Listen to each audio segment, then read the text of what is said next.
Okay, അപ്പോൾ നമുക്ക് നമ്മുടെ ആ ക്വസ്റ്റ്യൻ പേപ്പറിലെ ബാക്കി ക്വസ്റ്റ്യൻസ് നമുക്ക് ഡിസ്കസ് ചെയ്യാം. നമ്മൾ നിർത്തിയത് നമ്മുടെ ഇവിടെ വരെയായിരുന്നു അല്ലേ. താഴെ തന്നിരി ഹാരപ്പൻ നാഗരികതയുടെ മറ്റൊരു പേരായിട്ട് അറിയപ്പെടുന്നതാണ് നമ്മുടെ സിന്ധു നദീതട സംസ്കാരം. അവിടെയാണ് നിർത്തിയത് അല്ലേ. യെസ്, അടുത്ത ക്വസ്റ്റ്യൻ ഇതാണ്. ഏത് മന്ത്രാലയത്തിന് കീഴിലാണ് ജനസംഖ്യാ രജിസ്റ്റർ അഥവാ നാഷണൽ പോപ്പുലേഷൻ രജിസ്റ്റർ തയ്യാറാക്കുന്നത്? ആഭ്യന്തര മന്ത്രാലയമാണോ, വനിതാ ശിശു വികസന മന്ത്രാലയമാണോ, വിദ്യാഭ്യാസ മന്ത്രാലയമാണോ, ആരോഗ്യ കുടുംബക്ഷേമ മന്ത്രാലയമാണോ? നമുക്കറിയാം ദേശീയ ജനസംഖ്യാ രജിസ്റ്റർ തയ്യാറാക്കുന്നത് ആഭ്യന്തര മന്ത്രാലയമാണ് കേട്ടോ. ദേശീയ ജനസംഖ്യാ രജിസ്റ്റർ തയ്യാറാക്കുന്നത് ആഭ്യന്തര മന്ത്രാലയമാണ്.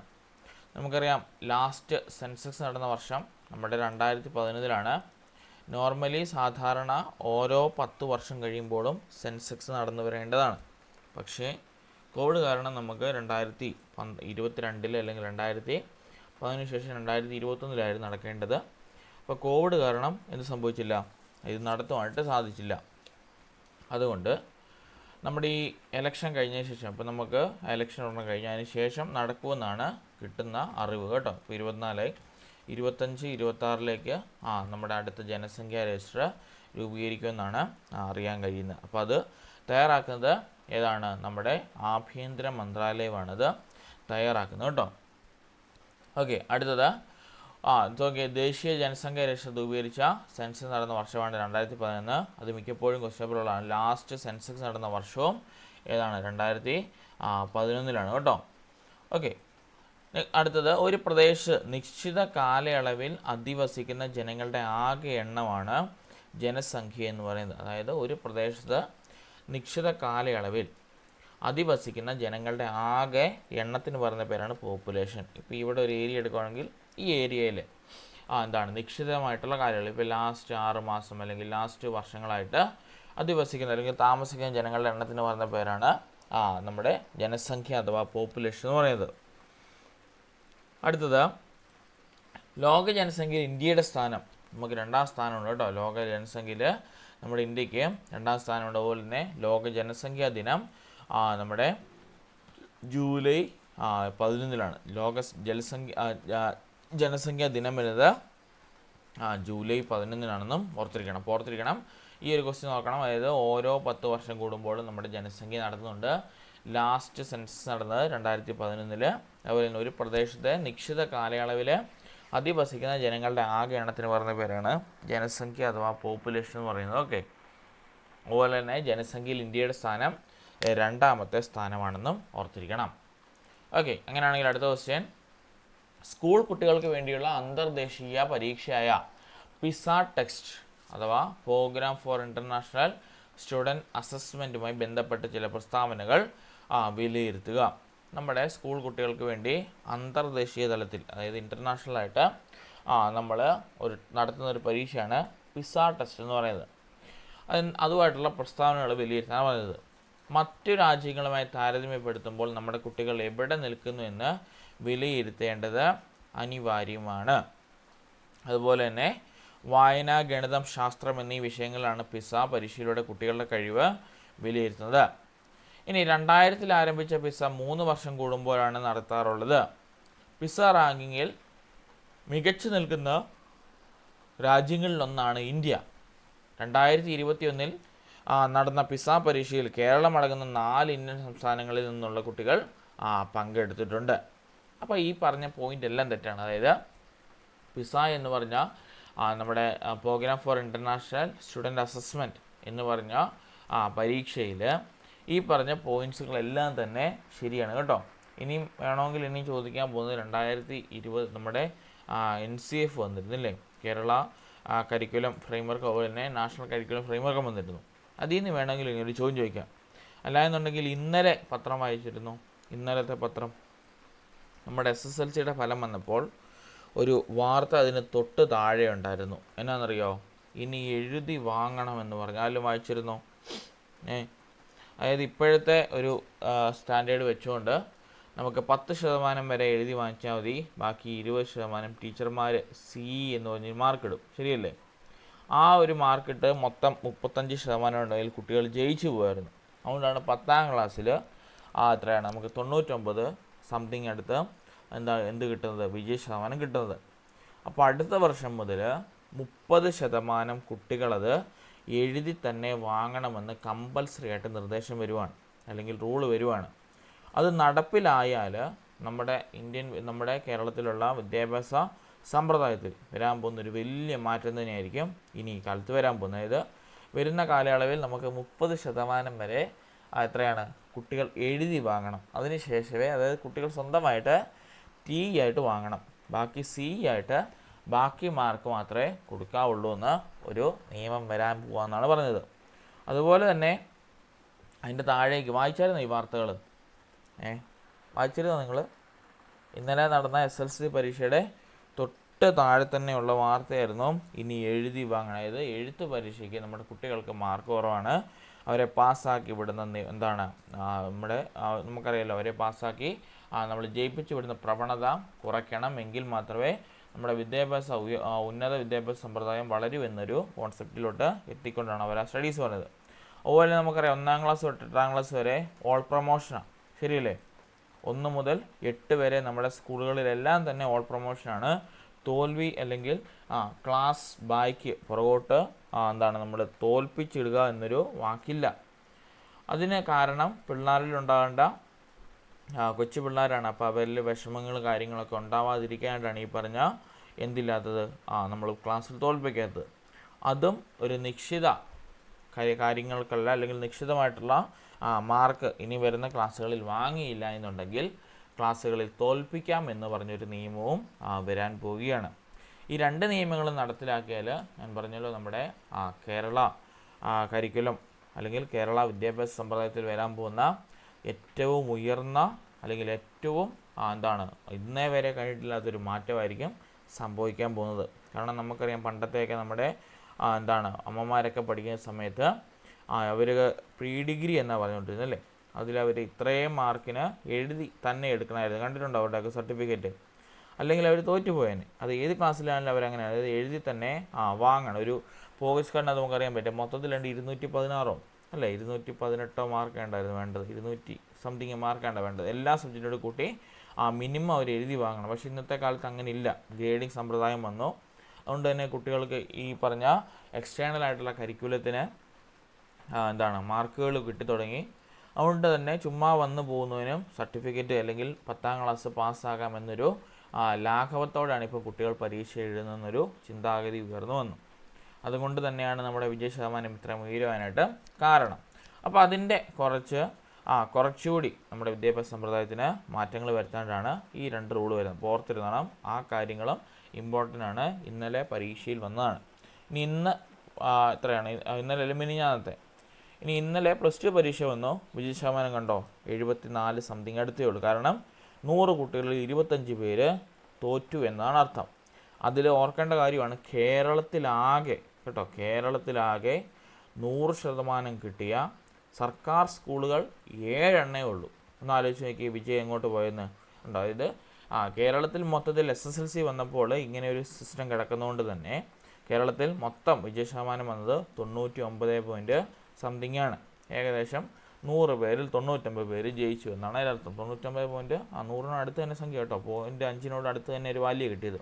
പക്ഷേ അത് +2ലേക്ക് വന്നപ്പോൾ നമ്മൾ നോക്കേണ്ട വിജയ ശതമാനം 75 ഒതുങ്ങി. അതിൻ്റെ അർത്ഥം എന്താണ്? നമുക്ക് മനസ്സിലാക്കാൻ സാധിച്ചത് 100-ൽ 25 കുട്ടികൾ ഫെയിലായി, അല്ലെങ്കിൽ അവിടെ അവർക്ക് ഈ 10ാം ക്ലാസ്സിൽ ജയിച്ചു വന്ന കുട്ടികൾക്ക് കഴിവ് കുറവാണ്. ആ കഴിവ് കുറയാനുള്ള കാരണങ്ങൾ കണ്ടെത്തുക. അതുപോലെ തന്നെ നമ്മുടെ സർക്കാർ സ്കൂളുകളിൽ നമുക്കറിയാലോ, നമ്മൾ ട്രെയിൻ അങ്ങോട്ടേക്ക് അല്ലേ, ആ സ്കൂളുകളിൽ വെറും കേരളത്തിൽ 7 സ്കൂളിന് മാത്രമേ 100% വിജയിക്കാനായിട്ട് +2 പരീക്ഷ സാധിച്ചുള്ളൂ. അപ്പോൾ ഒന്ന് ആലോചിച്ചേക്ക്, എന്ത് ദയനീയമാണ് നമ്മുടെ വിദ്യാഭ്യാസ സമ്പ്രദായം. അപ്പം ഇതിനൊക്കെ മാറ്റം വരണമെങ്കിൽ പുതിയ നിയമങ്ങൾ കൊണ്ടുവരണം. 10ാം ക്ലാസ് തൊട്ട് നമ്മൾ പിടിച്ചു തുടങ്ങണം. ഇത് ഒരു ലാഘവത്തോടെ പോകുന്നതാണ് കുട്ടികളെല്ലാം തന്നെ ഇതിനെ ഒരു എന്തായിട്ട് കാണാത്തത്, ശരിയായിട്ടൊരു രീതിയായിട്ട് കാണാത്തത്. വരാൻ പോകുന്ന പരീക്ഷകളിലൊക്കെ തന്നെ നമുക്ക് ഈ പറഞ്ഞ മാറ്റങ്ങൾ കാണാനായിട്ട് സാധിക്കട്ടെ. ഇനി വരുന്ന കേറ്റിട്ടും അതുപോലെ തന്നെ PSCയിലൊക്കെ ഇതുപോലുള്ള മാറ്റങ്ങൾ നിർബന്ധമായിട്ടും കമ്പൽസറി ആയിട്ടുള്ള കാര്യങ്ങൾ പറ്റില്ല. നേരത്തെ ഒന്നും ഈ സ്റ്റേറ്റ്മെൻറ്റ് ടൈപ്പ് ചോദ്യങ്ങളില്ലായിരുന്നു, അതൊക്കെ ആഡ് ഓൺ ആക്കി അല്ലേ. ഇപ്പോൾ കേറ്റിട്ടാണ് 80 മാർക്കിംഗ് ഇല്ല, ഇനി വരും കാലഘട്ടത്തിൽ അതൊക്കെ വേണമെങ്കിൽ ആഡ് ഓൺ ആക്കി വരാം. കാരണം നിർബന്ധമായിട്ടും വന്നാൽ നമ്മുടെ വിദ്യാഭ്യാസ സമ്പ്രദായത്തിൽ വലിയൊരു മാറ്റം സൃഷ്ടിക്കാനായിട്ട് സാധിക്കും കേട്ടോ. തന്നെയല്ല, ഇത് നടപ്പിലാക്കിയാൽ ഇപ്പോൾ ഉള്ള സർക്കാരിൻ്റെ പേരിൽ ഒരു ക്രെഡിറ്റുമാണ്. ഇനിയുള്ള സർക്കാർ അറിയാൻ പോകുന്നത് ഈ മാറ്റം വരുത്തിയ സർക്കാർ എന്ന പേരിലായിരിക്കും. അപ്പം നടപ്പിലാകുവാണെങ്കിൽ കേട്ടോ, ആണെങ്കിൽ ഏറ്റവും നല്ലൊരു മികച്ച ഒരു ഇതാണ് വരുന്നത്. അപ്പോൾ ഇതിനെപ്പറ്റിയുള്ള കാര്യങ്ങളും നമ്മൾ നോക്കി വെക്കേണ്ടതായിട്ടുണ്ട് കേട്ടോ, ഈ പറഞ്ഞ 2 മാറ്റങ്ങൾ. ഇനിയും ഇന്ത്യൻ വാണിജ്യ ബാങ്കുകളുടെ വളർച്ചയുമായി ബന്ധപ്പെട്ട പ്രസ്താവനയാണ് ചുവടെ നൽകിയിരിക്കുന്നത്. ഇതിൽ ശരിയായ പ്രസ്താവന അല്ലെങ്കിൽ പ്രസ്താവനകൾ കണ്ടെത്തുക. ഇന്ത്യയിൽ ബാങ്കിങ് സമ്പ്രദായം ആരംഭിക്കുന്നത് 1786 ജനറൽ ബാങ്ക് ഓഫ് ഇന്ത്യ സ്ഥാപിച്ചതോടെയാണ്. പറഞ്ഞ പോയിന്റ് ശരിയാണ്. ഇനിയും 1934 reserve bank act RBI act പ്രകാരം 1935 റിസർവ് ബാങ്ക് ഓഫ് ഇന്ത്യ സ്ഥാപിതമായി. അതും ശരിയാണ്. ഇനിയും വാണിജ്യ ബാങ്കുകളുടെ പ്രവർത്തനങ്ങളെ നിയന്ത്രിക്കുന്നതിനായി India government 1949 banking regulation act നടപ്പിലാക്കി. അതും ശരിയാണ്. അടുത്തത്, ഇമ്പീരിയൽ ബാങ്ക് ഓഫ് ഇന്ത്യയെ ദേശീയ സാക്ഷാത്കരിച്ച് യുണൈറ്റഡ് കൊമേഴ്ഷ്യൽ ബാങ്ക് എന്ന പേരിലാക്കി. നമ്മൾ കഴിഞ്ഞ ക്ലാസ്സിൽ കണ്ടിരുന്നായിരുന്നു, നമ്മുടെ ഇമ്പീരിയൽ ബാങ്ക് ഓഫ് ഇന്ത്യയെ ദേശസാൽക്കരിച്ച് എന്ത് പേരിലാണ് ആക്കിയത്? ഏത് പേരിലാണ് ആക്കിയത്? ഇമ്പീരിയൽ ബാങ്ക് ഓഫ് ഇന്ത്യനെ ഏത് പേരിലായിരുന്നു ആക്കിയത്? കഴിഞ്ഞ ക്ലാസ്സുകൾ നമ്മൾ കണ്ടത് അല്ലേ? ഏത് പേരിലായിരുന്നു നമ്മൾ ആക്കിയത്? ഇമ്പീരിയൽ ബാങ്ക് ഓഫ് ഇന്ത്യനെ നമ്മുടെ സ്റ്റേറ്റ് ബാങ്ക് ഓഫ് ഇന്ത്യ കേട്ടോ, സ്റ്റേറ്റ് ബാങ്ക് ഓഫ് ഇന്ത്യയാണ് ആക്കിയത്, അല്ലെങ്കിൽ SBI ആയിട്ടാണ് മാറിയത്. ഇപ്പോൾ അത് ക്ലബ് ചെയ്ത് SBIയും SBTയും ക്ലബ് ചെയ്ത് ഒറ്റ ഒരെണ്ണേ ഉള്ളൂ കേട്ടോ, അത് ഓർത്തിരിക്കണം. സ്റ്റേറ്റ് ബാങ്ക് ഓഫ് ട്രാവൻകൂറും സ്റ്റേറ്റ് ബാങ്ക് ഓഫ് ഇന്ത്യയും ഇപ്പോൾ ഒന്നാണ് കേട്ടോ, ഓർത്തിരിക്കണം. ഇമ്പീരിയൽ ബാങ്ക് ഓഫ് ഇന്ത്യയെ ദേശസാൽക്കരിച്ച് യുണൈറ്റഡ് കൊമേഴ്ഷ്യൽ ബാങ്ക് എന്ന പേരിലാക്കി എന്നാ പറഞ്ഞ പക്ഷേ തെറ്റാണ്. ഏത് പേരിലാക്കിയത്? നമ്മുടെ ഇമ്പീരിയൽ ബാങ്ക് ഓഫ് ഇന്ത്യനെ നമ്മൾ സ്റ്റേറ്റ് ബാങ്ക് ഓഫ് ഇന്ത്യ എന്ന് പറഞ്ഞ പേരിലാണ് മാറിയത് കേട്ടോ. അപ്പോൾ അല്ലെങ്കിൽ സ്റ്റേറ്റ് ബാങ്ക് ഓഫ് ഇന്ത്യയാണ് നമ്മുടെ ഇതിൻ്റെ ഇമ്പീരിയൽ ബാങ്ക് എന്ന പഴയ പേരെന്നും ഓർത്തിരിക്കണം കേട്ടോ. യെസ്, ഇങ്ങനെയാണെങ്കിൽ നമ്മുടെ അവിടുന്ന് കറക്റ്റായിട്ടുള്ള പോയിന്റ് 1, 2, 3 ആണ്. ഓപ്ഷൻ 3 ഇവിടെ ശരിയായിട്ടുള്ളത്.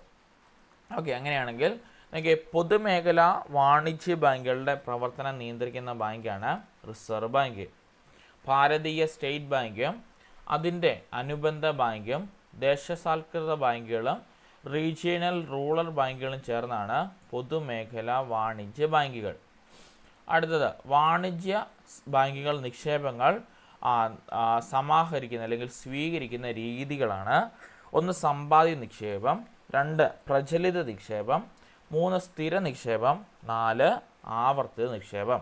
നമുക്കറിയാലോ, നമ്മളെല്ലാം നമ്മുടെ ബാങ്കുകൾ നമുക്കെല്ലാം ബാങ്കിൽ അക്കൗണ്ടുകളാണ്. നമ്മളെല്ലാം സാധാരണയായിട്ട് ചെയ്യുന്നില്ല. അതായത് സേവിങ് അക്കൗണ്ടും കറണ്ട് അക്കൗണ്ടും റിക്കറിങ് അക്കൗണ്ടും ഫിക്സഡ് ഡിപ്പോസിറ്റും അത്രയേ ഉള്ളൂ കേട്ടോ. നോക്കി, ഒരു ദിവസത്തിന് ധാരാളം പ്രാവശ്യം പണം നിക്ഷേപിക്കാനും പിൻവലിക്കാനും സൗകര്യം നൽകുന്ന നിക്ഷേപമാണ് പ്രചലിത നിക്ഷേപം. നമ്മുടെ മിക്ക അക്കൗണ്ട്സുകളും അങ്ങനെയാണ്. ഒരു ദിവസം തന്നെ നമുക്ക് ബാങ്കിങ്ങുമായിട്ട് ഇടപെട്ടുകൊണ്ട് ധാരാളം പ്രാവശ്യം പണം നിക്ഷേപിക്കാനും പിൻവലിക്കാനുള്ള സൗകര്യമുണ്ട്. പക്ഷേ ചില ബാങ്കുകളിൽ ലിമിറ്റേഷൻ ഉണ്ട്. 5 തവണ 3 തവണ എന്നൊക്കെ പറഞ്ഞ ലിമിറ്റേഷൻസ് ഉണ്ട്. ഇനി പലിശ ലഭിക്കാത്ത നിക്ഷേപമാണ് പ്രചലിത നിക്ഷേപം. കൊണ്ട് അവിടെ നമുക്ക് ഇൻട്രസ്റ്റ് ഇല്ല അല്ലെങ്കിൽ പലിശ ഇല്ല. ഈ പ്രചലിത നിക്ഷേപത്തിൽ നമുക്ക് ഒരു ദിവസം എത്ര വേണേലും കാശ് ഇടാം, എത്ര വേണേലും കാശ് വിഡ്രോ ചെയ്യാം. അങ്ങനെയാണെങ്കിൽ പ്രചലിത നിക്ഷേപം, അതിന് പലിശയില്ല, ഇൻട്രസ്റ്റ് ഇല്ല. വ്യക്തികൾക്ക് സ്ഥാപനങ്ങൾക്കും നിശ്ചിത കാലയളവിലേക്ക് പണം ബാങ്കിൽ നിക്ഷേപിക്കാൻ യോജിച്ചതാണ് സ്ഥിര നിക്ഷേപങ്ങൾ, അതായത് ഫിക്സഡ് ഡിപ്പോസിറ്റ് എന്ന് പറയും. ഉണ്ടോ, വ്യക്തികൾക്കും സ്ഥാപനങ്ങൾക്കും നിശ്ചിത കാലയളവിലേക്ക് ബാങ്കിൽ നിക്ഷേപിക്കാൻ യോജിച്ച നിക്ഷേപമാണ് സ്ഥിര നിക്ഷേപം. നമ്മളിപ്പോൾ 1 ലക്ഷം രൂപ ഒരു കൊല്ലത്തേക്ക് ഇട്ടാൽ ഇപ്പോൾ ഏകദേശം നമ്മുടെ നാഷണലൈസ്ഡ് ബാങ്കുകളാണെങ്കിൽ 7.25% അല്ലെങ്കിൽ 7% ഇൻട്രസ്റ്റ് ഉണ്ട്. അപ്പോൾ 1 ലക്ഷം രൂപ ഒരു വർഷത്തേക്ക് ഇട്ടാങ്കിൽ 7500 രൂപ അവർക്ക് ഇൻട്രസ്റ്റ് ആയിട്ട് കിട്ടും.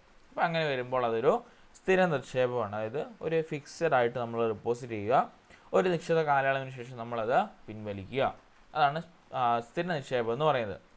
അഴിയും ഒരു നിശ്ചിത തുക വീണ്ടും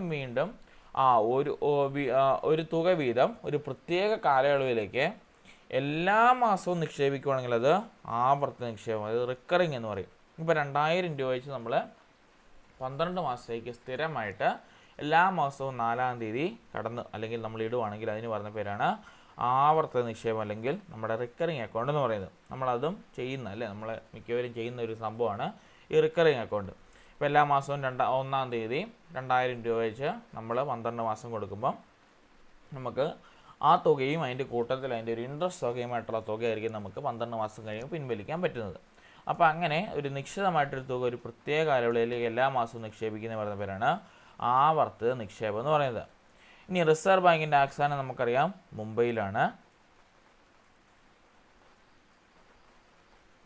അടുത്തത് റിസർവ് ബാങ്ക് നിലവിൽ വരാൻ കാരണമായ കമ്മീഷൻ 1926 ഹിൽട്ടൺ യങ് കമ്മീഷൻ. നോക്കിയിട്ട് വേണം പോകാൻ. റിസർവ് ബാങ്ക് നിലവിൽ വരാൻ കാരണമായ കമ്മീഷനാണ് നമ്മുടെ ഹിൽട്ടൺ യങ് കമ്മീഷൻ. ഇനി 1934 RBI ആക്ട് പ്രകാരം 1935 ഏപ്രിൽ 1-നാണ് റിസർവ് ബാങ്ക് പ്രവർത്തനം ആരംഭിച്ചത്. ഓർത്തിരിക്കണം, 34 RBI ആക്ട് പ്രകാരം 35 ഏപ്രിൽ 1-നാണ് റിസർവ് ബാങ്ക് പ്രവർത്തനം ആരംഭിക്കുന്നത് വരുന്നത്.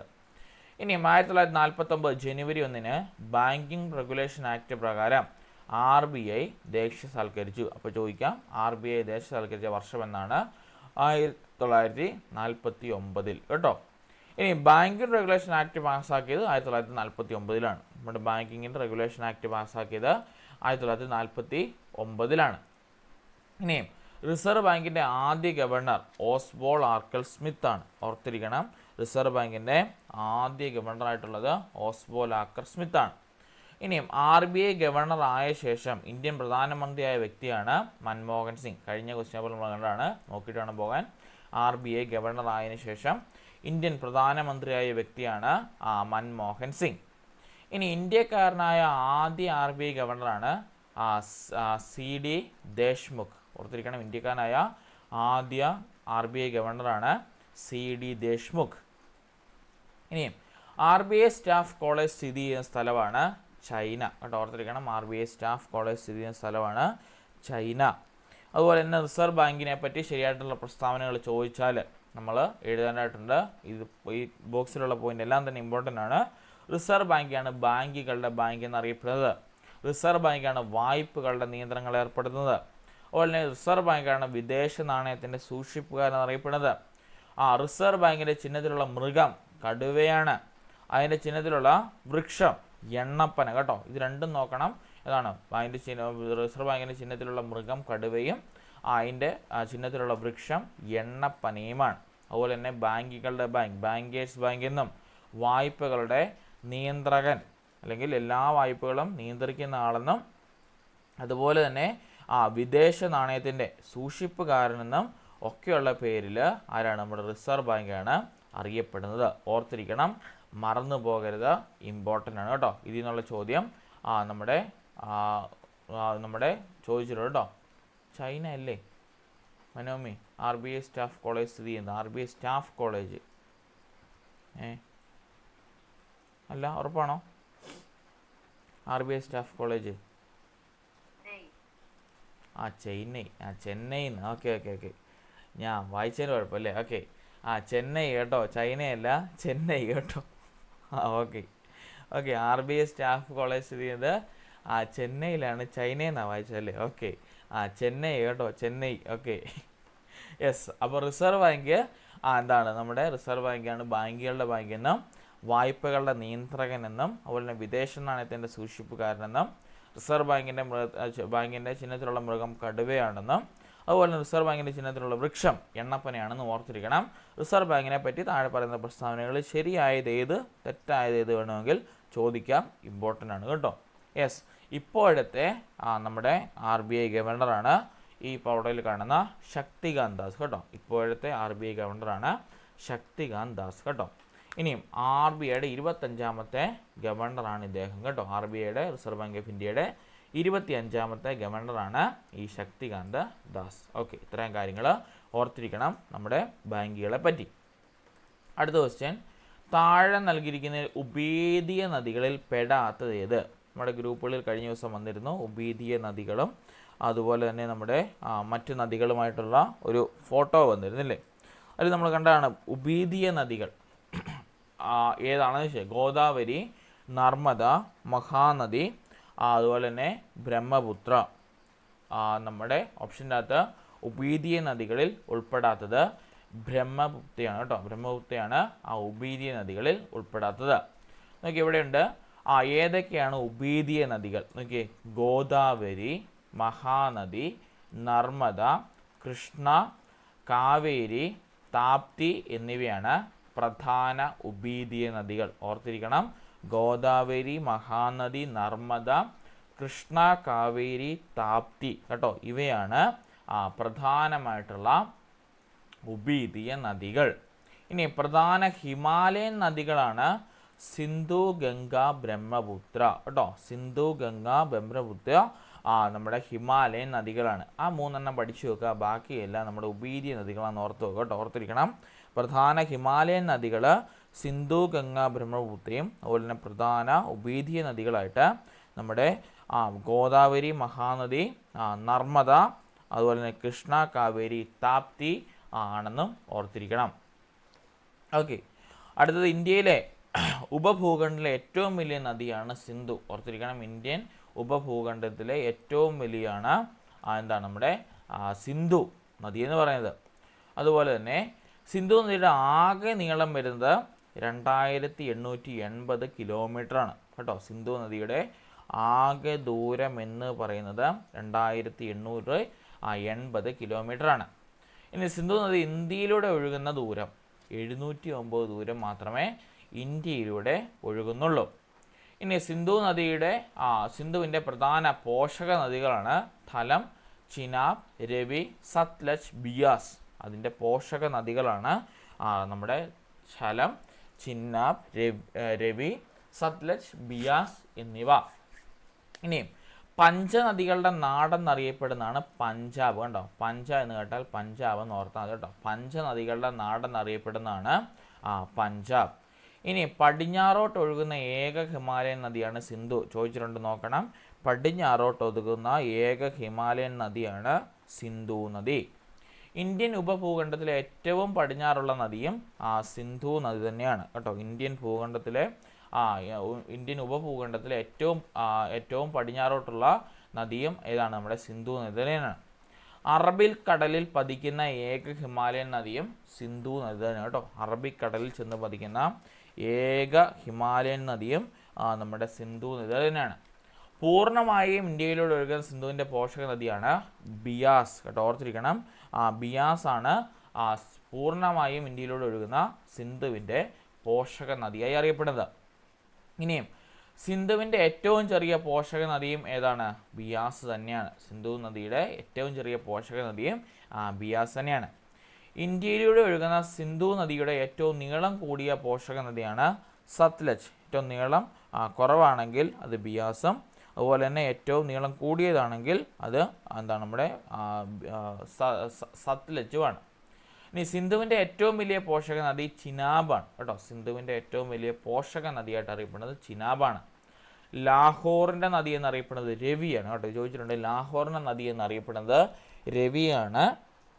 അതുപോലെ തന്നെ ഉറി പവർ പ്രോജക്റ്റ് സ്ഥിതി ചെയ്യുന്നത് ഝലത്തിലാണ് കേട്ടോ. ഝലത്തിലാണ് ഉറി പവർ പ്രോജക്റ്റ് സ്ഥിതി ചെയ്യുന്നത്. ഇന്ത്യയുടെ ദേശീയ നദി നമുക്കറിയാലോ ഗംഗയാണ് കേട്ടോ. ഇന്ത്യയുടെ ദേശീയ നദി ഗംഗയാണ്. ഗംഗാ നദി ഇന്ത്യയുടെ ദേശീയ നദിയെ പ്രഖ്യാപിച്ചത് 2008 നവംബർ 4-നാണ് നമ്മുടെ ഗംഗാ നദിയെ ദേശീയ നദിയായിട്ട് പ്രഖ്യാപിച്ചത്. ഇനി സിന്ധു നദീജല കരാറുകൾ ഏതൊക്കെയാണ്? സിന്ധു നദീജല കരാർ ഒപ്പുവെച്ചത് 1960 സെപ്റ്റംബർ 19 കറാച്ചിയിൽ വെച്ചാണ്. സിന്ധു നദീജല കരാറിൽ ഒപ്പുവെച്ച രാജ്യങ്ങൾ ഇന്ത്യയും പാകിസ്ഥാനുമാണ്. സിന്ധു നദീജല കരാറിൽ ഒപ്പുവെച്ച വ്യക്തികൾ ജവഹർലാൽ നെഹ്റു, മുഹമ്മദ് അയ്യൂബ് ഖാൻ, അതായത് മുൻ ഇന്ത്യൻ പ്രധാനമന്ത്രി ആയിരുന്ന ജവഹർലാൽ നെഹ്റു, അതിന് മുൻ പാകിസ്ഥാൻ പ്രസിഡന്റ് ആയിരുന്ന മുഹമ്മദ് അയ്യൂബ് ഖാനും കൂടി ചേർന്നാണ് ഈ സിന്ധു നദീജല കരാറിൽ ഒപ്പുവെച്ചത്.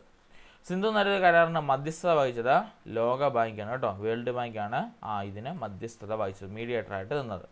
ഇനി ഗംഗയുടെ ഉത്ഭവം എവിടെയാണ്? നമ്മുടെ ഹിമാലയത്തിലെ ഗംഗോത്രി പാടത്തിലെ ഗായ്മുഖ് ഗുഹയിൽ നിന്നാണ്. ഓർത്തിരിക്കണം, ഗംഗയുടെ ഉത്ഭവസ്ഥാനം ഹിമാലയത്തിലെ ഗംഗോത്രി ഹിമപാടത്തിലെ ഗായ്മുഖ് ഗുഹയിൽ നിന്നാണ് ഗംഗയുടെ ഉത്ഭവസ്ഥാനം. ഇന്ത്യയിലെ ഏറ്റവും വലിയ നദി ഗംഗയാണ് കേട്ടോ. ഇന്ത്യയിലെ ഏറ്റവും വലിയ നദി ഗംഗയാണ്. അടുത്തത്, ഗംഗയിലെ ഏറ്റവും വലിയ പോഷക നദി യമുനയാണ്. ഈ പേരുകളും കേട്ടിട്ടുള്ളൂ അല്ലേ. ഗംഗയുടെ ഏറ്റവും വലിയ പോഷക നദി യമുനയാണ്. ഇന്ത്യയിൽ ഏറ്റവും കൂടുതൽ പോഷക നദിയുള്ള നദിയും ഗംഗയാണ് കേട്ടോ. നമ്മുടെ ഇന്ത്യയിൽ ഏറ്റവും കൂടുതൽ പോഷക നദിയുള്ള നദിയും ഗംഗ തന്നെയാണ്. ഗംഗാ നദി ഏറ്റവും കൂടുതൽ ദൂരം ഒഴുകുന്ന സംസ്ഥാനമാണ് ഉത്തർപ്രദേശ് കേട്ടോ. ഗംഗാ നദി ഏറ്റവും കൂടുതൽ ഒഴുകുന്ന സംസ്ഥാനമാണ് ഉത്തർപ്രദേശ്. ഇനി ഗംഗയുടെ പോഷക നദികളാണ് യമുന, അളകനന്ദ, കോസി, സോൺ, ഗോമതി, ദാമോദർ കേട്ടോ. ഓർത്തിരിക്കണം, ഗംഗയുടെ പോഷക നദികളാണ് യമുന, നമ്മുടെ അളകനന്ദ, കോസി, സോൺ, ഗോമതി, ദാമോദർ എന്നിവ. ഇനിയും ഇത് നോക്കിയിട്ട് വേണം പോകാൻ. സരസ്വതി, ഗംഗ, യമുന ഇവ മൂന്നും കൂട്ടിച്ചേരുന്ന ഇടം അറിയപ്പെടുന്നത് ത്രിവേണി സംഗമം കേട്ടോ. സരസ്വതി, ഗംഗ, യമുന എന്നീ നദികൾ മൂന്നും കൂട്ടിച്ചേരുന്ന ഇടം അറിയപ്പെടുന്നതാണ് ത്രിവേണി സംഗമം എന്ന് പറഞ്ഞ പേരില്ല. ഗംഗയും യമുനയും കൂടിച്ചേരുന്നത് എവിടെ വെച്ചാണ്? അലഹബാദ് വെച്ചാണോ? അലഹബാദ് വെച്ചാണ്, പ്രയാഗ്രാജ് എന്ന സ്ഥലത്ത് വെച്ചാണ് ഗംഗയും യമുനയും കൂടിച്ചേരുന്നത്. അതുപോലെ തന്നെ യമുനയുടെ ഉത്ഭവസ്ഥാനം ഉത്തരാഖണ്ഡിലുള്ള യമുനോത്രിയിലാണ്. യമുനയുടെ ഉത്ഭവസ്ഥാനം ഉത്തരാഖണ്ഡിലുള്ള യമുനോത്രിയിലാണ്. യമുനയുടെ നീളം 1376 കിലോമീറ്ററാണ് കേട്ടോ. യമുനയുടെ നീളം 1376 കിലോമീറ്ററാണ്. ഇനിയും യമുനയുടെ പോഷക നദികളാണ് ചമ്പൽ, ബേത്വ, കെൻ, ടോൺസ് കേട്ടോ. യമുനയുടെ പോഷക നദികളാണ് ചമ്പൽ, ബേത്വ, കെൻ, ടോൺസ്. ബ്രഹ്മപുത്രയുടെ ഉത്ഭവസ്ഥാനം ചെമയുങ്ഹും ഹിമാനി, നമ്മുടെ ചൈനയിലാണ് കേട്ടോ. യുങ്ഹും ഹിമാനിയിലാണ് ബ്രഹ്മപുത്രയുടെ ഉത്ഭവസ്ഥാനം. ബ്രഹ്മപുത്രയുടെ ആകെ നീളം 2900 കിലോമീറ്ററാണ്. ബ്രഹ്മപുത്ര ഇന്ത്യയിലൂടെ ഒഴുകുന്ന ദൂരം 916 കിലോമീറ്ററേ ഉള്ളൂ. 725 കിലോമീറ്റർ എന്നും ഔദ്യോഗിക രേഖകൾ പരാമർശിക്കുന്നുണ്ട്. രണ്ടെണ്ണം പറയുന്നുണ്ട്, ഔദ്യോഗികമായിട്ട് 725 എന്നും 916 നമ്മൾ പണ്ട് തൊട്ടുള്ള കോൺസെപ്റ്റിലും വരാറുണ്ട്. ഇന്ത്യയിലെ ഏറ്റവും ആഴം കൂടിയ നദിയാണ് ബ്രഹ്മപുത്ര കേട്ടോ. ഇന്ത്യയിലെ ഏറ്റവും ആഴം കൂടിയ നദിയാണ് ബ്രഹ്മപുത്ര. ഹിമാലയൻ നദികളിൽ മലിനീകരണം ഏറ്റവും കുറഞ്ഞ നദിയാണ് ബ്രഹ്മപുത്ര കേട്ടോ. നോക്കണം, ഹിമാലയൻ നദികളിൽ മലിനീകരണത്തിൻ്റെ തോത് ഏറ്റവും കുറഞ്ഞ നദിയാണ് ബ്രഹ്മപുത്ര നദി. ബ്രഹ്മപുത്രയുടെ പോഷക നദികളാണ് കാമോങ്, ധനുശ്രീ, ടീസ, ലോഹിത്, ദിബാങ്, മാനസ്, സുബൻസരി കേട്ടോ. ഇത്രയുമാണ് നമ്മുടെ ബ്രഹ്മപുത്രയുടെ പോഷക നദികൾ അറിയപ്പെടുന്നത്. ബ്രഹ്മപുത്രയുടെ പതനസ്ഥാനം ബംഗാൾ ഉൾക്കടലിലാണ്. ഉപീതീൻ നദികളിൽ പടിഞ്ഞാറോട്ട് ഒഴുകുന്ന ഏക നദി നർമ്മദയാണ്. ഉപീതീൻ നദികളിൽ പടിഞ്ഞാറോട്ട് ഒഴുകുന്ന ഏക നദി നമ്മുടെ നർമ്മദയാണ്. അപ്പം ഇന്ത്യൻ ഭൂഖണ്ഡത്തിൽ ഏറ്റവും പടിഞ്ഞാറോട്ടുള്ള നദി നമ്മുടെ സിന്ധുവാണ്. അതുപോലെ തന്നെ ഉപീതീൻ നദികളിൽ പടിഞ്ഞാറോട്ട് ഒഴുകുന്ന ഏറ്റവും വലിയ നദി നർമ്മദയാണ്. 1312 കിലോമീറ്ററാണ് ഒഴുകുന്നത്. നർമ്മദയുടെ ഉത്ഭവസ്ഥാനം അമർഖണ്ഡ് പീഠഭൂമിയിലെ മക്കാല നിരകളിലാണ് നർമ്മദയുടെ ഉത്ഭവസ്ഥാനമായിട്ട് അറിയപ്പെടുന്നത്. ഭ്രംശ താൽവരയിലൂടെ ഒഴുകുന്ന ഇന്ത്യയിലെ ഏറ്റവും വലിയ നദിയാണ് നർമ്മദ. സത്പുര പർവ്വതങ്ങളിലൂടെ ഒഴുകുന്ന നദിയും നർമ്മദ തന്നെയാണ്. അതുപോലെ തന്നെ ഇന്ത്യയുടെ വടക്കേ ഇന്ത്യ, തെക്കേ ഇന്ത്യ എന്നിങ്ങനെ രണ്ടായി വിഭജിക്കുന്ന നദി ആരെയാണ്? നമ്മുടെ നർമ്മദ കേട്ടോ. ഇന്ത്യക്ക് വടക്കേ ഇന്ത്യ, തെക്കേ ഇന്ത്യ എന്നിങ്ങനെ രണ്ടായിട്ട് വിഭജിക്കുന്നത് നമ്മുടെ നർമ്മദ നദിയുടെ പ്രശസ്തി മൂലമാണ്. നർമ്മദയുടെ പ്രധാന പോഷക നദികളാണ് ഷേർ, താവ, ഹിരൺ കേട്ടോ. ഷേർ, താവ, ഹിരൺ നർമ്മദയുടെ പ്രധാന പോഷക നദികളാണെന്ന് ഓർത്തു വെക്കുക. സർദാർ സരോവർ പദ്ധതി നിലനിൽക്കുന്ന നദി നമ്മുടെ നർമ്മദ നദിയാണ് കേട്ടോ. ഓർത്തിരിക്കണം, സർദാർ സരോവർ പദ്ധതി നിലനിൽക്കുന്ന നദി നമ്മുടെ നർമ്മദ നദി തന്നെയാണ്, ഗുജറാത്തിലുള്ള. ഇന്ത്യയിൽ ഏറ്റവും കൂടുതൽ ഡാമുകൾ നിർമ്മിക്കപ്പെട്ട നദിയും നർമ്മദയാണ്. ഈ സർദാർ സരോവർ പദ്ധതി എന്നാണെന്നറിയോ? നമ്മൾ കഴിഞ്ഞ ക്ലാസ്സിൽ കണ്ടതാണ്, അറിയാമോ? സർദാർ സരോവർ പദ്ധതി നമ്മുടെ കറണ്ടിൻ്റെ കേട്ടോ, ഇലക്ട്രിസിറ്റി പ്രൊഡ്യൂസ് ചെയ്യുന്ന ഇതാണ്. അതുകൊണ്ട് തന്നെ ഇന്ത്യയിൽ ഏറ്റവും കൂടുതൽ ഡാമുകൾ നിർമ്മിക്കപ്പെട്ട നദിയും ഏതാണ്? നർമ്മദ തന്നെയാണ് കേട്ടോ. ഇനിയും സർദാർ സരോവർ പദ്ധതിക്കെതിരെ പ്രക്ഷോഭം നയിച്ച പരിസ്ഥിതി സംഘടനയാണ് നർമ്മദ ബച്ചാവോ ആന്തോളൻ കേട്ടോ. സർദാർ സരോവർ പദ്ധതിക്കെതിരെ പ്രക്ഷോഭം നയിച്ച പരിസ്ഥിതി സംഘടനയാണ് നർമ്മദ ബച്ചാവോ ആന്തോളൻ. ഇനി ഒബീഡിയൻ നദികളിൽ പടിഞ്ഞാറോട്ട് ഒഴുകുന്ന ഏറ്റവും വലിയ രണ്ടാമത്തെ നദി താപ്തിയാണ്. താപ്തി നദിയിൽ സ്ഥിതി ചെയ്യുന്ന പ്രധാന ജലവൈദ്യുത പദ്ധതികളാണ് കാക്രപാറ, ഉക്കായി കേട്ടോ. അതിൽ ജലവൈദ്യുതി സ്ഥിതി ചെയ്യുന്ന പ്രധാന ജലവൈദ്യുതി പദ്ധതികളാണ് ഉക്കായി, കാക്ര, പാറ. ഇനി ഒബീഡിയൻ നദിയിൽ കിഴക്കോട്ടൊഴുകുന്ന പ്രധാന നദികളാണ് മഹാനദി, ഗോദാവരി, കൃഷ്ണ, കാവേരി കേട്ടോ. ഒബീഡിയൻ നദികളിൽ കിഴക്കോട്ടൊഴുകുന്ന പ്രധാന നദികളാണ് മഹാനദി, ഗോദാവരി, കൃഷ്ണ, കാവേരി. മഹാനദിയുടെ നീളം 757 കിലോമീറ്റർ. മഹാനദിയുടെ പോഷക നദികൾ ഇബ്ബ്, ടെൽ, ഷിയോനാഥ് കേട്ടോ. ഷിയോനാഥ് എന്നിവയാണ് മഹാനദിയുടെ പോഷക നദികളായിട്ട് അറിയപ്പെടുന്നത്. മഹാനദിയിലെ ഏറ്റവും വലിയ പോഷക നദിയാണ് ഷിയോനാഥ്. ഇന്ത്യയിലെ സ്വകാര്യവൽക്കരിക്കപ്പെട്ട ആദ്യ നദിയാണ് ഷിയോനാഥ് കേട്ടോ. സ്വകാര്യവൽക്കരിക്കപ്പെട്ട ആദ്യ നദിയാണ് ഷിയോനാഥ്. ഇന്ത്യൻ ഉപീഡിയൻ നദികളിൽ ഏറ്റവും നീളം കൂടിയ നദി ഗോദാവരിയാണ്. അതുപോലെ തന്നെ ഇന്ത്യയിലെ ഏറ്റവും നീളം കൂടിയ രണ്ടാമത്തെ നദിയും ഗോദാവരിയാണ് കേട്ടോ. ഓർത്തിരിക്കണം, ഇന്ത്യൻ ഉപീഡിയൻ നദികളിൽ ഏറ്റവും നീളം കൂടിയ നദിയും അതുപോലെ തന്നെ ഇന്ത്യയിൽ ഏറ്റവും നീളം കൂടിയ രണ്ടാമത്തെ നദിയും ഗോദാവരി തന്നെയാണ്. ഗോദാവരിയുടെ പ്രധാന പോഷക നദികളാണ് മഞ്ചീര, പെൻഗംഗ, വർധ, ഇന്ദ്രാവതി, ശബരി, പൂർണ്ണ, പ്രാണഹിത എന്നിവയാണ് ഗോദാവരിയുടെ പ്രധാന പോഷക നദികൾ. ഉപീഡിയൻ നദികളിൽ വലിപ്പത്തിൽ രണ്ടാം സ്ഥാനമുള്ള നദിയാണ് കൃഷ്ണ. കൃഷ്ണയുടെ പ്രധാന പോഷക നദികളാണ് കൊയ്ന, ഭീമ, തുംഗ, ഭദ്ര, മാലപ്രഭ, മുസി എന്നിവയാണ് കൃഷ്ണയുടെ പ്രധാന പോഷക നദികൾ. അതുപോലെ തന്നെ കൃഷ്ണ നദിയിൽ സ്ഥിതി ചെയ്യുന്ന പ്രധാന ഡാമാണ് അൾമാട്ടി ഡാം കേട്ടോ. കൃഷ്ണ നദിയിൽ സ്ഥിതി ചെയ്യുന്ന പ്രധാന ഡാമാണ് അൾമാട്ടി ഡാം. കാവേരിയുടെ പ്രധാന പോഷക നദികളാണ് കബനി, അമരാവതി, അർക്കാവതി. കാവേരിയുടെ പ്രധാന പോഷക നദികളാണ് നമ്മുടെ കബനി, അമരാവതി, അർക്കാവതി. കാവേരി നദിയിലെ പ്രധാന വെള്ളച്ചാട്ടങ്ങളാണ് ശിവസമുദ്രം, ഹെക്കനഗർ ആണോ ഹൊഗനക്കൽ കേട്ടോ. കാവേരി നദിയിലെ പ്രധാന വെള്ളച്ചാട്ടങ്ങളാണ് ശിവസമുദ്രം, ഹൊഗനക്കൽ. ഇനി ഇന്ത്യയിൽ ആദ്യമായി അണക്കെട്ട് നിർമ്മിക്കപ്പെട്ട നദി കാവേരിയാണ്. ഇന്ത്യയിൽ ആദ്യമായി അണക്കെട്ട് നിർമ്മിക്കപ്പെട്ട നദി കാവേരി നദിയിലാണ്. ഇനി കാവേരി നദിയിലെ ആദ്യ അണക്കെട്ടിൻ്റെ ഇപ്പോഴത്തെ പേര് ഗ്രാൻഡ് അണക്കെട്ട് കേട്ടോ. കാവേരി നദിയിലെ ആദ്യ അണക്കെട്ടിൻ്റെ ഇപ്പോഴത്തെ പേര് അറിയപ്പെടുന്നത് ഗ്രാൻഡ് അണക്കെട്ടാണ്. ഇനി നദികളും അപരനാമങ്ങളും മിക്കപ്പോഴും പരിശോധനയുള്ളതാണ്. പ്രത്യേകിച്ച് നമ്മുടെ ക്വസ്റ്റ്യൻ പേപ്പറിലായിട്ട് വൺ വേർഡിന് മിക്ക ക്വസ്റ്റ്യൻസിനും കാണുന്ന ഒരെണ്ണമാണ്. ബംഗാളിൻ്റെ ദുഃഖം എന്നറിയപ്പെടുന്നത് ദാമോദർ നദിയാണ്. ബീഹാറിൻ്റെ ദുഃഖം എന്നറിയപ്പെടുന്നത് കോസിയാണ്. ഒഡീഷയുടെ ദുഃഖം എന്നറിയപ്പെടുന്നത് മഹാനദിയാണ്. ചുവന്ന നദി എന്നറിയപ്പെടുന്നത് ബ്രഹ്മപുത്രയാണ്. വൃദ്ധഗംഗ എന്നറിയപ്പെടുന്നത് ഗോദാവരിയാണ്. പാതാളഗംഗ എന്നറിയപ്പെടുന്നത് കൃഷ്ണയാണ്. അർദ്ധഗംഗ എന്നറിയപ്പെടുന്നത് കൃഷ്ണയാണ്. ഗോവയുടെ ജീവരേഖ എന്നറിയപ്പെടുന്നത് മണ്ഡോവിയാണ്. സിക്കിമിൻ്റെ ജീവരേഖ എന്നറിയപ്പെടുന്നത് ടീസിയാണ്.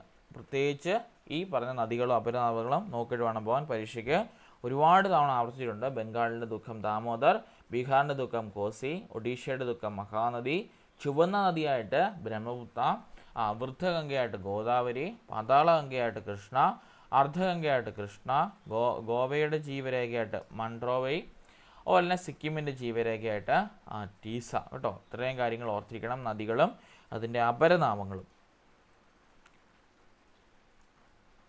ഇനി താഴേക്ക് വരുമ്പോൾ നമുക്ക് കാണാൻ സാധിക്കും ഓരോ നദികളും അതിൻ്റെ ഉത്ഭവസ്ഥാനവും അതിൻ്റെ ഏകദേശ നീളവും അതിൻ്റെ പോഷക. ഇപ്പോൾ നമ്മൾ ഈ പഠിച്ച കാര്യങ്ങളെല്ലാം കൂടി ഒരുമിച്ചൊരു കോളത്തിൽ തന്നാണ്. ഈ കോളം പഠിച്ചാൽ മതി കേട്ടോ. പിന്നെ അതുപോലെ തന്നെ ഈ മേളിൽ കണ്ട നദികൾ അപരനാമവും പഠിച്ചാൽ മതി. അതുപോലെ തന്നെ അതിൻ്റെ പോഷക നദികളും അതിൻ്റെ പതനസ്ഥാനവും നോക്കണം കേട്ടോ. ഓർത്തിരിക്കണം. നദികൾ സിന്ധു, ഗംഗ, ബ്രഹ്മപുത്ര, മഹാനദി, ഗോദാവരി, കൃഷ്ണ, കാവേരി, നർമ്മദ, താപ്തി. ഇത്രയാണ് നമ്മുടെ നദികൾ. അതിൻ്റെ ഉത്ഭവസ്ഥാനം എവിടെയാണെന്നും അതുപോലെ ഇപ്പോൾ നമ്മൾ കണ്ടതാണെല്ലാം. അതുപോലെ തന്നെ ഏകദേശ നീളം എസ്റ്റിമേറ്റഡ് ലെന്തും, അതുപോലെ തന്നെ അതിൻ്റെ പോഷക നദികൾ ഏതൊക്കെയാണെന്നും അതിൻ്റെ പതനസ്ഥാനം എവിടെയൊക്കെയാണെന്നും ഓർത്തിരിക്കണം കേട്ടോ. അപ്പോൾ ഇത്രയും കാര്യങ്ങൾ ഓർത്തിരിക്കണം, വളരെ ഇമ്പോർട്ടൻ്റ് ആണ് കേട്ടോ. യെസ്, ഇതാണ് അതിൻ്റെ എല്ലാം പതനസ്ഥാനം. അറബിക്കടലിലാണ് സിന്ധു നദി, ഗംഗയാണെങ്കിൽ ബംഗാൾ ഉൾക്കടലിലാണ്, ബ്രഹ്മപുത്ര ബംഗാൾ ഉൾക്കടലിലാണ്, മഹാനദിയും ബംഗാൾ ഉൾക്കടലിലാണ്, ഗോദാവരി ബംഗാൾ ഉൾക്കടലിലാണ്, കൃഷ്ണ ബംഗാൾ ഉൾക്കടലിലാണ്, കാവേരി ബംഗാൾ ഉൾക്കടലാണ്, നർമ്മദ ഉണ്ടോ ഏക പോയിരിക്കുന്ന അറബിക്കടലും അതുപോലെ തന്നെ താപ്തിയും അറബിക്കടലാണ്. ബാക്കി മിക്കതും തന്നെ ബംഗാളിലാണ്. ബാക്കി രണ്ടുപേര് എവിടെയാണ്? നമ്മുടെ അറബിക്കടലാണ് പതിക്കുന്നത്, അല്ലെങ്കിൽ പദസ്ഥാനം അവിടെയാണെന്ന് ഓർത്തിരിക്കുക കേട്ടോ. നർമ്മദ, താപ്തി, സിന്ധു ആണെങ്കിൽ അറബിക്കടലിലും, അതുപോലെ തന്നെ ബാക്കി ഗംഗ, ബ്രഹ്മപുത്ര, മഹാനദി, ഗോദാവരി, കൃഷ്ണ, കാവേരി, നർമ്മദയാണെങ്കിൽ കൃഷ്ണ കാവേരി ആണെങ്കിൽ ബംഗാൾ ഉൾക്കടലിലുമാണിത് പതിക്കുന്നത്, ഓർത്തിരിക്കണം കേട്ടോ. യെസ്. ഇനി ഇന്ത്യൻ ഭരണഘടനയുടെ ആമുഖത്തിൽ സ്ഥിതി സമത്വം മതേതരത്വം എന്നീ ആശയങ്ങൾ കൂട്ടിച്ചേർന്ന എത്രാമത്തെ ഭരണഘടനാ ഭേദഗതി പ്രകാരമാണ്? നമ്മൾ ഇന്ത്യൻ ഭരണഘടന വെച്ചുകൊണ്ടാണ് 42ാമത്തെ ഭേദഗതി പ്രകാരമാണ് നമ്മുടെ ഇന്ത്യൻ ഭരണഘടനയുടെ ആമുഖത്തിൽ സ്ഥിതി സമത്വം മതേതരത്വം എന്നീ ആശയങ്ങൾ കൂട്ടിച്ചേർത്തിട്ടുള്ളത് കേട്ടോ, ഓർത്തിരിക്കണം. അടുത്തത് നോക്കിയേ, മിനി കോൺസ്റ്റിറ്റ്യൂഷൻ എന്നറിയപ്പെടുന്ന ഭരണഘടനാ ഭേദഗതി 42ാം ഭേദഗതി തന്നെയാണ്. 1976 വന്നത്. ഏത് കമ്മിറ്റി പ്രകാരമാണ് 42ാം ഭേദഗതി വരുത്തിയത്? സ്വരൺ സിംഗ് കമ്മിറ്റി പ്രകാരമാണ് നമ്മുടെ 42ാം ഭേദഗതി വരുത്തിയത്. ഇനിയും ഏത് പ്രധാനമന്ത്രിയുടെ കാലത്താണ് 42ാം ഭേദഗതി പാസ്സാക്കിയത്? നമ്മുടെ ഇന്ദിരാഗാന്ധിയുടെ കാലത്താണ് നമ്മുടെ 42ാമത്തെ ഭേദഗതി പാസ്സാക്കിയത്.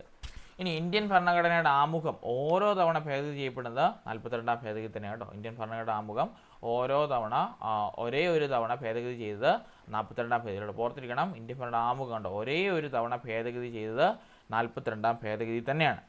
ഇനിയും ഭരണഘടനയുടെ ആമുഖത്തിൽ സോഷ്യലിസ്റ്റ്, സെക്കുലർ, ഇൻറ്റഗ്രിറ്റി എന്നീ വാക്കുകൾ കൂട്ടിച്ചേർത്ത ഭേദഗതിയും 42ാം ഭേദഗതിയാണ്.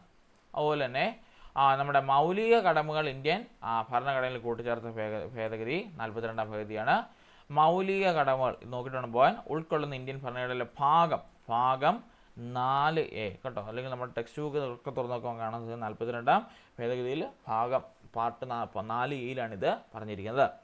ഇനി മൗലിക കടമകൾ ഉൾക്കൊള്ളുന്ന ഇന്ത്യൻ ഭരണഘടനയിലെ ആർട്ടിക്കിളാണ് ആർട്ടിക്കിൾ 51 കേട്ടോ, ഓർത്തിരിക്കണം. മൗലിക കടമകൾ ഉൾക്കൊള്ളുന്ന ഇന്ത്യൻ ഭരണഘടനയിലെ ആർട്ടിക്കിളാണ് ആർട്ടിക്കിൾ 51 കേട്ടോ, ഓർത്തിരിക്കണം. വളരെ വളരെ ഇമ്പോർട്ടൻ്റ് ആണ്. അതുപോലെ തന്നെ നമ്മുടെ വിദ്യാഭ്യാസത്തെ പറ്റി പറയുന്ന ആർട്ടിക്കിൾ എന്നറിയോ? 21 കേട്ടോ, 21. അത് നമ്മൾ അധ്യാപകരെ നമ്മൾ ഓർത്തിരിക്കണം. 21A വിദ്യാഭ്യാസപരമായിട്ട് സൗജന്യ നിർബന്ധമായിട്ടുള്ള വിദ്യാഭ്യാസം നൽകണമെന്ന് പറഞ്ഞാൽ പറയുന്നത് കേട്ടോ. യെസ്. അടുത്തത് സാമൂഹിക നിയന്ത്രണവുമായി ബന്ധപ്പെട്ട പ്രസ്ഥാനങ്ങളാണ് താഴെയിരിക്കുന്നത്. ഇത് ശരിയായ പ്രസ്ഥാനങ്ങൾ കണ്ടെത്തുക. കഴിഞ്ഞ ക്ലാസ്സിൽ നമ്മൾ ഓൾറെഡി കണ്ടതാണ്. പോലീസ്, ജയിൽ, കോടതി എന്നീ സ്ഥാപനങ്ങൾ വഴിയാണ് ഔപചാരിക സാമൂഹിക നിയന്ത്രണം സാധ്യമാകുന്നത്. ശരിയാണത്. അടുത്തത് കുടുംബം, മതം, സമപ്രായക്കാരുടെ സംഘം തുടങ്ങിയവയാണ് ഔപചാരിക സാമൂഹിക നിയന്ത്രണം സാധ്യമാകുന്നത്. തെറ്റാണ്. അടുത്തത് നിയമം, വിദ്യാഭ്യാസം, ബലപ്രയോഗം എന്നിവയാണ് അനൗപചാരിക സാമൂഹ്യ നിയന്ത്രണത്തിൻ്റെ പ്രധാന മാർഗങ്ങൾ. തെറ്റാണ്. അടുത്ത ഔപചാരിക സാമൂഹ്യ നിയന്ത്രണത്തിൻ്റെ ലംഘനം ശിക്ഷാകരമാണ്. അത് ശരി കേട്ടോ. നമ്മുടെ പോലീസ്, കോടതി, അതുപോലെ തന്നെ പോലീസും കോടതിയും അതുപോലെ തന്നെ ജയിലും നമ്മുടെ ഔപചാരികമായിട്ടുള്ളതാണ്. അവരാണ് നമ്മുടെ സാമൂഹ്യ നിയന്ത്രണത്തിൽ ലംഘനം സംഭവിച്ചാൽ നമുക്ക് ശിക്ഷ വിധിക്കുന്നത് ഓർത്തിരിക്കണം. യെസ്. ഒന്നുകൂടി നമുക്ക് നോക്കാം. നോക്കി, അതിലൊന്നും 4 ശരിയായിട്ടുള്ളത്. സമാധാനപൂർണ്ണമായ ചുറ്റുപാട് ഉറപ്പുവരുത്താനും നിലനിർത്താനുമായി ഓരോ സാമൂഹിക സംഘവും അംഗങ്ങളുടെ മേൽ ഏർപ്പെടുത്തുന്ന സമ്മർദ്ദങ്ങളുടെ ഇടപെടലിന് പറയുന്ന പേരാണ് സാമൂഹിക നിയന്ത്രണം.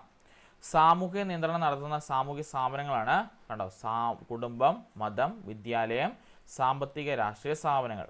അതിൽ ഔപചാരിക സ്ഥാപനങ്ങളാണ് സാമൂഹിക നിയന്ത്രണ ഔപചാരിക സ്ഥാപനങ്ങളാണ് പോലീസ്, കോടതി, ജയിൽ, പട്ടാളം എന്നിവ. ഓർത്തിരിക്കണം. ഔപചാരിക സ്ഥാപനങ്ങളാണ് പോലീസും ജയിലും കോടതിയും പട്ടാളവും ഒക്കെ.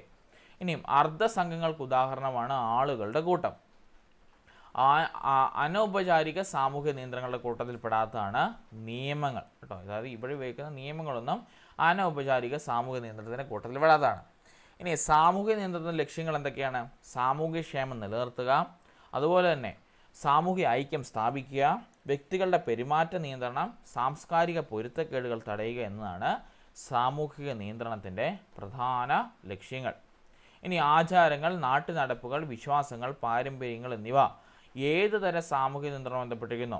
അനൗപചാരിക സാമൂഹിക നിയന്ത്രണവുമായി ബന്ധപ്പെട്ടിരിക്കുന്നതാണ് നമ്മുടെ ആചാരങ്ങളും നാട്ടുനടപ്പുകളും വിശ്വാസങ്ങളും പാരമ്പര്യങ്ങളും അതുപോലെ തന്നെ ഇതൊക്കെ കേട്ടോ. അടുത്തത് നമ്മുടെ സാമൂഹിക സംഘങ്ങളും സാമൂഹിക നിയന്ത്രണവും നമുക്കിവിടെ കാണാൻ സാധിക്കും. സാമൂഹിക സംഘങ്ങൾക്കകത്തുള്ളതാണ് പ്രാഥമിക ഘട്ടം, സാമൂഹിക നിയന്ത്രണം ദ്വിതീയ ഘട്ടം. അതിൽ പ്രാഥമിക ഘട്ടം അനൗപചാരിക നിയന്ത്രണമായിട്ട് കഴിയുന്നത് ആചാരങ്ങളും പാരമ്പര്യങ്ങളും നാട്ടുനടപ്പുകളൊക്കെയാണ്. സാമൂഹിക നിയന്ത്രണത്തിനാണ് അനൗപചാരിക നിയന്ത്രണത്തിനും വരേണ്ടത് പോലീസ്, നിയമം, വിദ്യാഭ്യാസം, കോടതി എന്നിവയാണ് കേട്ടോ. ഔപചാരിക നിയന്ത്രണം. അനൗപചാരികമാണെങ്കിൽ നമ്മുടെ കുടുംബം, സമൂഹം, സ്കൂള് കാര്യങ്ങളെല്ലാം അതിൻ്റെ അകത്ത് കയറി വരും കേട്ടോ. ആ കാര്യങ്ങൾ പ്രത്യേകം ഓർത്തിരിക്കണം. അടുത്ത ക്വസ്റ്റ്യൻ, എല്ലാവർക്കും അറിയാവുന്ന ഒരു IT ക്വസ്റ്റ്യൻ ആണ്. നോക്കി, സാമൂഹ്യ ശാസ്ത്ര ക്ലാസ്സിൽ അധ്യാപികയ്ക്ക് ഉണ്ടായിരിക്കേണ്ട ഒരു ഡെസ്ക്ടോപ്പ് പ്ലാനറ്റോറിയം സോഫ്റ്റ്വെയർ താഴെ പറയുന്നതിൽ ഏതാണ്? സാമൂഹ്യ ശാസ്ത്ര ക്ലാസ് ആണ്, സോഷ്യൽ സയൻസ് ക്ലാസ് ആണ്. അവിടെ വേണ്ടത് ഫെറ്റ് അല്ല, ജിക്കോറോബിക്സ് അല്ല, സ്റ്റെലേരിയം ആണ്, ടെക്സ്റ്റ് പെയിൻറ്റ് അല്ല കേട്ടോ. അപ്പോൾ ഓർത്തിരിക്കണം, നമ്മുടെ സാമൂഹ്യ ശാസ്ത്ര ക്ലാസ് നമ്മൾ ഈ പറഞ്ഞ സ്റ്റെലേരിയം നമ്മൾ യൂസ് ചെയ്തിട്ടുള്ളത് നമ്മുടെ ഇതിൻ്റെ അകത്ത് ഇതിലാണ് നമ്മുടെ ഫോൺ നമ്മുടെ ലാപ്ടോപ്പിലൊക്കെ അല്ലെങ്കിൽ ഉബുണ്ടു PC-യിൽ നമുക്ക് ഇൻസ്റ്റാൾ ചെയ്യാൻ പറ്റുന്നതാണ് സ്റ്റെലേരിയം ആപ്ലിക്കേഷൻ. അതിനകത്ത് നമുക്ക് നമ്മുടെ ഭൂമിയും അതുപോലെ തന്നെ കറക്കങ്ങളും കാര്യങ്ങളും എല്ലാം തന്നെ നമുക്ക് നിയന്ത്രിക്കാനായിട്ട് സാധിക്കും. യെസ്, അങ്ങനെയാണെങ്കിൽ നോക്കി, സ്റ്റെലേരിയമാണ് അതിൻ്റെ ആൻസറായിട്ട് വരേണ്ടത്. ആകാശ കാഴ്ചകൾ കമ്പ്യൂട്ടറിൽ ചിത്രീകരിക്കുന്ന സോഫ്റ്റ്വെയർ ആണ് സ്റ്റെലേരിയം. നമ്മുടെ 6ാം ക്ലാസ്സിൽ നമ്മൾ നിങ്ങളെ എടുത്ത് കാണിച്ചതാണ്. ഇനി സ്റ്റെലേരിയം സോഫ്റ്റ്വെയർ തുറക്കുന്ന ഘട്ടമാണ് ആപ്ലിക്കേഷൻ സയൻസ് സ്റ്റെലേരിയം എന്ന് പറഞ്ഞ രീതിയിൽ. കളർ പെയിൻറ്റ് സോഫ്റ്റ്വെയർ ഉപയോഗിക്കുന്നത് ചിത്രം വരയ്ക്കുന്നതിനാണ്. അതുപോലെ തന്നെ കളർ പെയിൻറ്റ് സമാനമായ മറ്റൊരു സോഫ്റ്റ്വെയർ ആണ് ടെക്സ്റ്റ് പെയിൻറ്റ് കേട്ടോ. നമ്മുടെ കുട്ടികൾക്ക് വേണ്ടി നമ്മൾ കൊടുക്കുന്ന LP UP തലത്തിൽ നമ്മൾ കൊടുക്കുന്ന ഒരു സോഫ്റ്റ്വെയർ ആണ്, നമ്മൾ പടം വരയ്ക്കാൻ വേണ്ടി കൊടുക്കുന്നതാണ് ടെക്സ്റ്റ് പെയിൻറ്റ് കേട്ടോ. അടുത്തത് ആശയഭൂപടം അല്ലെങ്കിൽ കോൺസെപ്റ്റ് മാപ്പുള്ള ചിത്രീകരണങ്ങൾ വരയ്ക്കാൻ സഹായിക്കുന്ന സോഫ്റ്റ്വെയർ ആണ് LibreOffice Draw കേട്ടോ. LibreOffice Draw ആണ് നമ്മുടെ ആശയ ചിത്രീകരണം അല്ലെങ്കിൽ നമ്മുടെ ആശയ ഭൂപടങ്ങളൊക്കെ കോൺസെപ്റ്റ് മാപ്പൊക്കെ വരയ്ക്കാനായിട്ട് സഹായിക്കുന്ന സോഫ്റ്റ്വെയർ. ഇനി ജാമിതീയ രൂപങ്ങൾ വരയ്ക്കുന്നതിനും അവയുടെ പ്രത്യേകത നിരീക്ഷിക്കുന്നതിനുള്ള സ്വതന്ത്ര ഇൻറ്ററാക്റ്റീവ് സോഫ്റ്റ്വെയർ ആണ് ജിയോജിബ്ര. നമ്മളത് ഓൾറെഡി കണ്ടതാണ് അല്ലേ, ഓർത്തിരിക്കണം. ജിയോജിബ്രയാണ് നമ്മുടെ ജാമിതീയ രൂപങ്ങൾ വരയ്ക്കുന്നതിനും അവയുടെ പ്രത്യേകതകളൊക്കെ മനസ്സിലാക്കുന്നതിനും നമ്മൾ യൂസ് ചെയ്യുന്ന സോഫ്റ്റ്വെയർ. അടുത്തത് ഡിജിറ്റൽ ചിത്രങ്ങളും ഫോട്ടോകളും എഡിറ്റ് ചെയ്യാൻ ഉപയോഗിക്കുന്ന സോഫ്റ്റ്വെയർ ആണ് ഒരു ജിംബ് എന്ന് പറയുന്നത്. ജനറൽ ഇമേജ് മാനിപ്പുലേഷൻ പ്രോഗ്രാമാണെന്ന് പറയുന്നത്. നമ്മുടെ ഫോണിലൊക്കെ നമ്മൾ ഫോട്ടോയൊക്കെ എഡിറ്റ് ചെയ്യുന്ന പോലെ തന്നെ ഡിജിറ്റൽ ചിത്രങ്ങളും ഫോട്ടോഗ്രാഫുകളും എഡിറ്റ് ചെയ്യാൻ ഉപയോഗിക്കുന്ന ഒരു ഗ്രാഫിക് എഡിറ്റർ സോഫ്റ്റ്വെയർ ആണ് ജിംബ് എന്ന് പറയുന്നത്.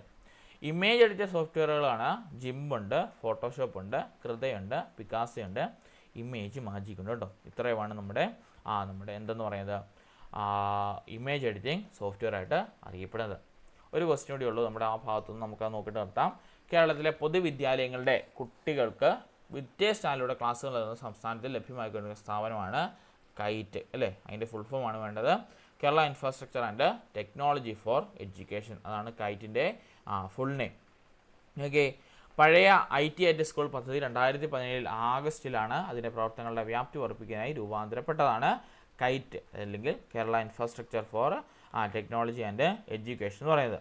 കേരള വിദ്യാഭ്യാസ വകുപ്പിന് കീഴിലുള്ള ആദ്യ സ്പെഷ്യൽ പർപ്പസ് വെഹിക്കിൾ കമ്പനിയാണ് കൈറ്റ് കേട്ടോ. കേരള വിദ്യാഭ്യാസ വകുപ്പിന് കീഴിലെ ആദ്യ സ്പെഷ്യൽ പർപ്പസ് വെഹിക്കിൾ കമ്പനിയാണ് കൈറ്റ്.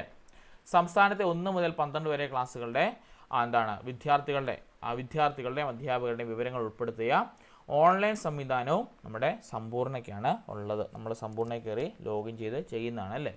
അടുത്ത 1 മുതൽ 12 വരെ ക്ലാസ്സുകളിലെ പഠനത്തിന് ആവശ്യമായ റിസോഴ്സുകൾ ഉൾപ്പെടുത്തിയ കൈറ്റ് വികസിപ്പിച്ച ഈ പോർട്ടലാണ് സമഗ്ര. നമുക്ക് എല്ലാവർക്കും അധ്യാപകരായി കഴിഞ്ഞാൽ ഒരു ID കിട്ടും.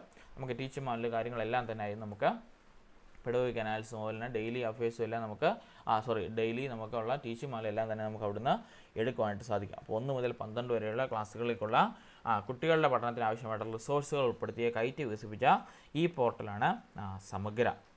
ഇനിയും അടുത്ത ക്വസ്റ്റ്യൻ ഒരു GK ക്വസ്റ്റ്യൻ ആണ്. ആരോഗ്യം, ഊർജ്ജം, ദുരന്ത നിവാരണം തുടങ്ങിയ മേഖലകൾ പ്രയോജനപ്പെടുത്തിയതിനായി ജപ്പാൻ അടുത്ത കാലത്തായി രൂപീകരണം ചെയ്ത സൂപ്പർ കമ്പ്യൂട്ടറാണ് ഫുഗാക്കു കേട്ടോ. ഓർത്തിരിക്കണം, ഫുഗാക്കു ആണ് നമ്മുടെ ആരോഗ്യം, അതുപോലെ തന്നെ ഊർജ്ജം, അതുപോലെ തന്നെ ദുരന്ത നിവാരണം തുടങ്ങിയ മേഖലകൾ പ്രയോജനപ്പെടുത്തുന്നതിനായി ജപ്പാനിൽ അടുത്തയിടെ നിർമ്മിച്ച സൂപ്പർ കമ്പ്യൂട്ടർ എന്ന് വിവരപ്പെടുന്നത് കേട്ടോ. ഇനിയും അതിസങ്കീർണമായ ജോലികൾ ചെയ്യാൻ ഉപയോഗിക്കുന്ന അതിവേഗവും മികച്ച പ്രോസസ്സിംഗ് ശേഷിയുമുള്ള കമ്പ്യൂട്ടറാണ് സൂപ്പർ കമ്പ്യൂട്ടറുകൾ. സൂപ്പർ കമ്പ്യൂട്ടറിൻ്റെ പ്രോസസ്സിംഗ് സ്പീഡ് അളക്കുന്ന യൂണിറ്റാണ് flops, floating point operation per second. ഓരോ സെക്കൻഡിലുമുള്ള ഫ്ലോട്ടിംഗ് പോയിന്റ് അളക്കുന്നതാണ്. ലോകത്തിലെ ആദ്യ കമ്പ്യൂട്ടറാണ് CDE 6600 കേട്ടോ. ഓർത്തിരിക്കുന്ന ലോകത്തിലെ ആദ്യ സൂപ്പർ കമ്പ്യൂട്ടറാണ് CDE 6600. ഇന്ത്യയുടെ ആദ്യത്തെ സൂപ്പർ കമ്പ്യൂട്ടറാണ് പരം 8000 കേട്ടോ. പരം 8000 ആണ് ഇന്ത്യയുടെ ആദ്യത്തെ സൂപ്പർ കമ്പ്യൂട്ടർ.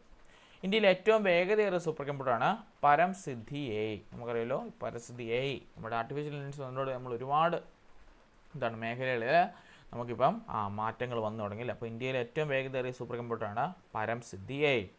ഇനി സൂപ്പർ കമ്പ്യൂട്ടറിൻ്റെ പിതാവായിട്ട് അറിയപ്പെടുന്നത് സീമോർ ക്രേ ആണ്.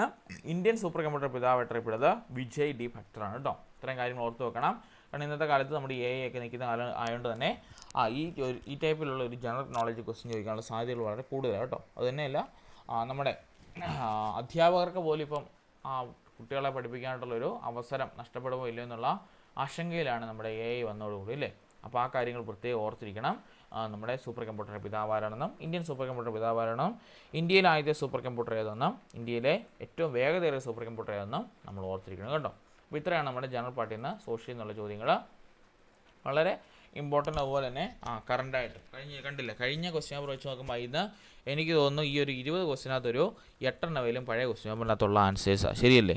ശരിക്കും ഇരുന്ന് വായിച്ച് നമുക്ക് മനസ്സിലാവും. ഒരു 8 ക്വസ്റ്റ്യനോളം ഈ 20 8 പഴയ ക്വസ്റ്റ്യൻ പേപ്പറിൽ തന്നെയുള്ളത്. നമ്മളിതിന് മുമ്പ് ഡിസ്കസ് ചെയ്ത ഡീറ്റെയിൽ ആയിട്ട് ഡിസ്കസ് ചെയ്ത ക്വസ്റ്റ്യൻ പേപ്പറിലുള്ള ആൻസേഴ്സ് തന്നെയാണ് വന്നത് 8 അപ്പോൾ ഓർത്ത് നോക്കി ക്വസ്റ്റ്യൻ പേപ്പർ ചെയ്താൽ ഈ 2 ഡിസ്കസ് ചെയ്ത് അവിടെ ചെല്ലുമ്പോൾ എത്രയാണ് നിങ്ങൾക്കൊരു 10-12 വരെ കിട്ടും. ഒരു 5 ക്വസ്റ്റ്യൻ പേപ്പർ നിങ്ങൾ പരീക്ഷിക്കുമ്പോൾ ഇങ്ങനെ ഡീറ്റെയിൽ ആയിട്ട് പഠിച്ചിട്ട് പോയാൽ നിങ്ങൾക്കുള്ള ക്വസ്റ്റ്യൻസിൻ്റെ ആൻസേഴ്സ് അവിടെ തന്നെ കിട്ടും. കാരണം ടോപ്പിക്സ് എല്ലാം അതിനകത്ത് കവറായി വരും കേട്ടോ.